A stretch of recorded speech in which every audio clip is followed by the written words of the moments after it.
La couche d'ozone, c'est une sorte de parapluie qui nous sépare des rayons ultraviolets. Donc c'est cette couche qui empêche les rayons nocifs du soleil donc de parvenir sur la planète.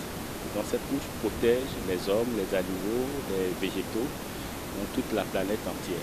Donc une fois qu'on aurait détruit toute la couche d'ozone, il n'y aura plus de vie sur cette terre. Le deuxième point, c'est réconcilier donc le peuple avec son environnement. Moi je dis, une fois qu'on va comprendre que nous sommes dans un environnement et que les impacts que nous avons sur l'environnement, les effets de nos actions sur l'environnement ont un retour, le principe de l'action de la réaction, un retour systématiquement sur notre vie. Je crois qu'on a beaucoup à gagner donc en préservant cette couche.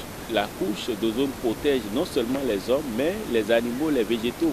Qu'est-ce que nous pouvons faire donc sans la famille animale, sans la famille végétale? Nous ne pouvons rien faire sur cette terre sans ces différents rayons. Il y a des actions qui ont été engagées au niveau du ministère en termes de sensibilisation. Ces actions commencent d'abord par les frigoristes. Il y a des gaz frigorigènes que nous utilisons, les hydrochlorofluoraux, que nous utilisons et qui détruisent systématiquement la couche. Depuis un certain temps, nous avons opté à utiliser des substances qui remplacent ces gaz. Et nous avons invité plusieurs fois les frigoristes à des formations, donc ils sont formés et déjà donc à partir de ces artisans, ils peuvent préserver donc la couche d'ozone. En dehors de ça, au niveau des lycées techniques, les élèves qui sont formés systématiquement sur les nouvelles technologies pour limiter donc l'impact de l'homme sur la couche d'ozone. Et pour le commun de nous tous ici, par exemple, brûler tout simplement les déchets, donc c'est envoyer des dioxydes dans l'air, c'est envoyer du CO2 dans l'air.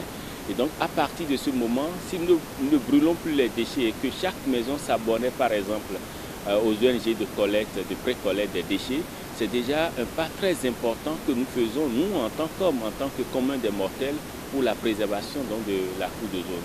Et en dehors de ça, donc, tous ceux qui ont des moteurs, ce que nous encourageons, c'est tout simplement faire les révisions à temps pour éviter d'envoyer des gaz nocifs dans l'environnement.